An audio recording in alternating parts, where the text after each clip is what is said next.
మేడ్చల్ జిల్లా కండ్లకోయిలోని సాయి గీత ఆశ్రమంలో నిర్వహించిన సర్వదోష నివారణ మహాయజ్ఞం అత్యంత భక్తి శ్రద్ధల మధ్య ఘనంగా నిర్వహించారు. సద్గురు శ్రీ శ్రీ శ్రీ సాయి కుమార్ ఆధ్వర్యంలో సర్వదోష నివారణ మహాయజ్ఞంను కన్నుల పండుగ ఘనంగా నిర్వహించారు. హైదరాబాద్లోని వివిధ ప్రాంతాల నుండి పెద్ద ఎత్తున భక్తులు సర్వదోష నివారణ మహాయజ్ఞంలో పాల్గొన్నారు. ఈ కార్యక్రమంలో ప్రతి సంవత్సరం మాదిరిగా ఈ సంవత్సరం సైతం సామూహిక కొబ్బరికాయలు కొట్టే కార్యక్రమాన్ని ఘనంగా నిర్వహించారు. ఈ సందర్భంగా సద్గురు శ్రీ సాయి కుమార్ మాట్లాడుతూ పవిత్రమైన ఈ మానవ జన్మలో ప్రతి ఒక్కరూ సత్ప్రవర్తనతో ఉంటూ 10 మందికి మేలు చేయాలని సూచించారు. ఇతరులకు హాని చేయకుండా సత్ప్రవర్తన కలిగి ఉండాలని లోక సమస్త సుఖనో భవంతు అంటూ సంబోధించారు. లోక కళ్యాణం విశ్వశాంతి కోసం సర్వదోష నివారణ కార్యక్రమాన్ని గత 61 సంవత్సరాల నుండి నిర్వహిస్తూ వస్తున్నామని తెలిపారు. సెల్ ఫోన్లతో ఎంత అవసరమో అంతే వాడుకోవాలి తప్ప దానికి అంకితం కాకూడదని సూచించారు. అనంతరం సర్వదోష నివారణకు కోసం కొబ్బరికాయ కొట్టించారు. ఈ కార్యక్రమంలో హనుమాన్ దీక్ష పీఠాధిపతి దుర్గా ప్రసాద్ స్వామి, హైదరాబాద్ చుట్టుపక్కల ప్రాంతాల నుండి భక్తులు పెద్ద ఎత్తున హాజరయ్యారు.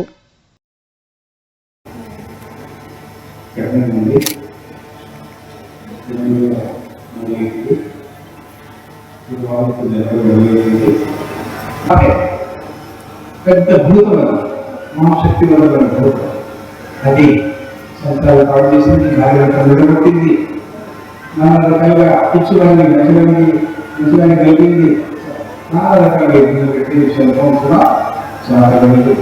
సెల్ ఫోన్ని ఎలా వదులుతుంది, సెల్ ఫోన్ పెట్టుకోండి, కెమెరా పెట్టుకోండి, మంచి వాడే మీరు హిందూ కొరకైతే కెమెరా పెట్టుకోండి, కెమెరా యూజ్ మీరు వివిధ సామ్రాజ్య రాజమహారాజు వివిధ కొరకైతే మీరు సెల్ ఫోన్ పెట్టుకోండి, వాడుకోండి, రాత్రి 3 గంటలు పడుకోండి, 6 గంటలు తిరగండి, పొద్దున 10 గంటలు క్లాస్ చేసుకోండి. కానీ దీని కొరకైతే అర్జున్ కొరకైతే ద్రౌపది కొరకైతే మనమైతే ఒక్కసారి మాట వినండి, సెల్ ఫోన్ మీరు కెమెరా వాడాలి. ఎప్పుడు మీకు అభ్యర్థులు వాడాలి, ఎప్పుడు మీకు అవసరం లేదో అమ్మ నేను వస్తున్నా, బంగారం ఉన్నా, దిగినా, ఏం సేఫ్ ఉందని అమ్మ ఫోన్ చేయాలంటే బటన్ ఫోన్ పెట్టుకోండి, చిన్న ఫోన్. రాజకీయంలో పెళ్లి రావచ్చు, బటన్ ఫోన్ పెళ్లి వస్తుంది, మీకు దాంట్లో ఒక మెసేజ్ పంపించండి. ఈ సెల్ ఫోన్ ఎంత మీరు తప్పించుకుంటే అర్థం.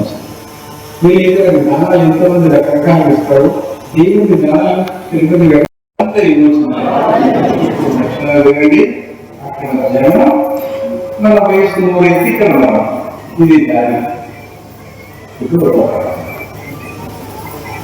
అందరూ చేయగలండి. ఈ విధంగా ప్రార్థించండి పరమేశ్వరుని.